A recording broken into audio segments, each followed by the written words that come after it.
Why did American tank crews fear the German Panzerfaust more than Tiger tanks or 88mm cannons? After all, those were the weapons that got all the attention in movies and history books.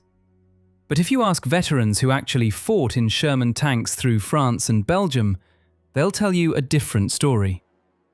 The real nightmare wasn't the big guns you could see coming from a mile away. It was the disposable tube, worth less than a pair of boots, that could be hiding behind any window in any basement, wielded by anyone from a 60-year-old shopkeeper to a 16-year-old kid. And the reason they hated it goes way beyond just being effective. It's actually much darker than that. So let's go back and explain how this weapon came to be, and why it turned into every tanker's worst nightmare. When World War II started, Germany had a serious problem. Soviet T-34s and American Shermans were flooding into Europe by the thousands, and German forces didn't have enough anti-tank guns to stop them all. Traditional anti-tank weapons were either too heavy to move quickly, too expensive to produce in large numbers, or required highly trained crews. The German High Command needed something cheap, portable, and simple enough that literally anyone could use it after 5 minutes of training. That request went to Dr. Heinrich Langweiler, who had a brilliantly simple solution.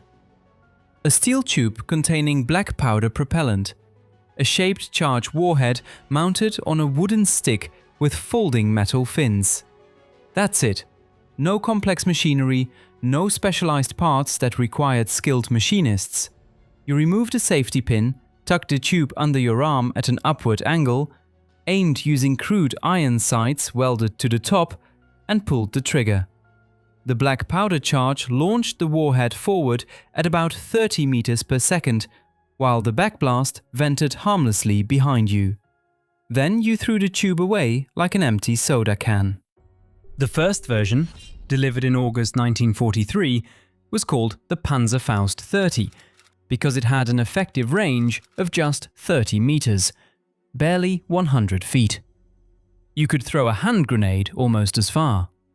But that shaped charge could penetrate 200 millimeters of steel, nearly 8 inches of solid armor. Sherman frontal armor? Only 76 millimeters at its thickest point. Side armor? 38 to 51 millimeters. The Panzerfaust punched through American tanks like they were made of cardboard. Later versions improved the range to 60 meters with the Panzerfaust 60, then 100 meters with the Panzerfaust 100. The warhead got even more powerful, and by late 1944, Germany was producing hundreds of thousands of these weapons every month. The Panzerfaust could be used by anyone. Teenage Hitler Youth members with a few minutes of training, old men conscripted into Volkssturm militia units, barely trained replacement soldiers rushed to the front. Give a 15-year-old boy 5 minutes of instruction and he could destroy a 30-ton Sherman tank crewed by 5 highly trained American soldiers who'd spent months learning their job. It wasn't just the weapon's effectiveness that made American tankers hate it.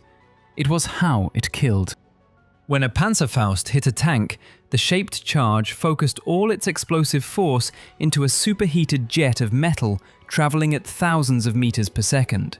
This jet would lance through the armor and explode inside the crew compartment.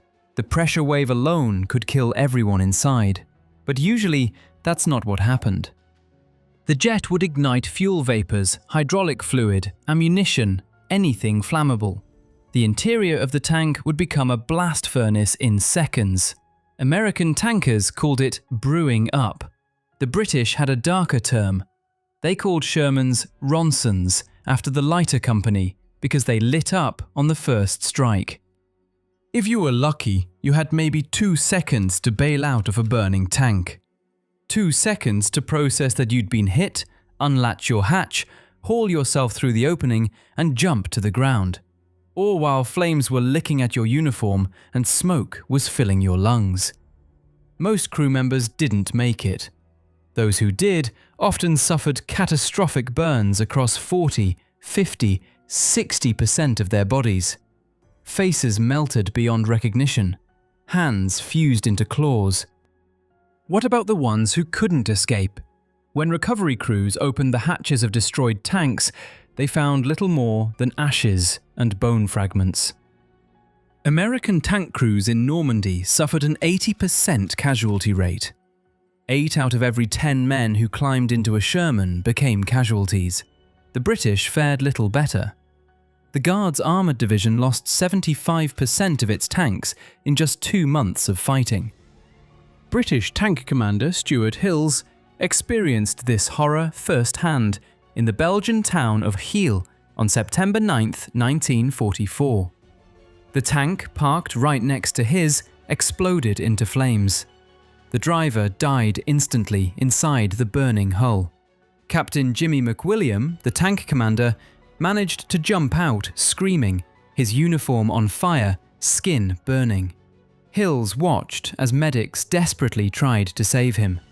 2 minutes later, Hills's own Sherman erupted in a sheet of flame. A piece of shrapnel grazed his forehead and took his beret. The driver saw the German fire a split second before the hit. He actually felt the blast against his legs. Half their track plate was gone, a hole punched clean through the sprocket assembly into the differential. If they'd had a co-driver riding in the bow that day, he'd be dead too. Hills survived.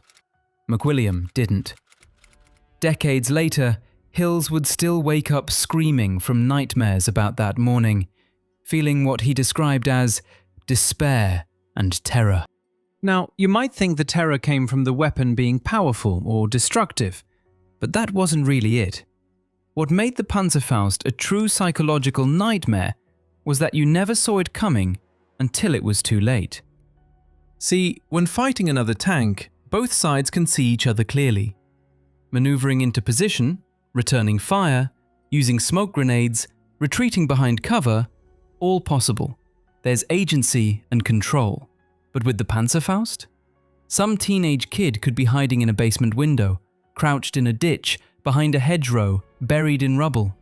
Impossible to spot until he fired, and by then, the warhead was already on its way.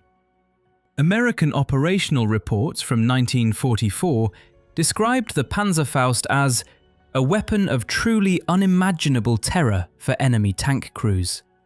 An infantryman with a light anti-tank weapon could be lurking behind every corner and in every window. Think about what that means. You're inside a 30-ton steel box with a 75mm cannon, multiple machine guns, and armor plating.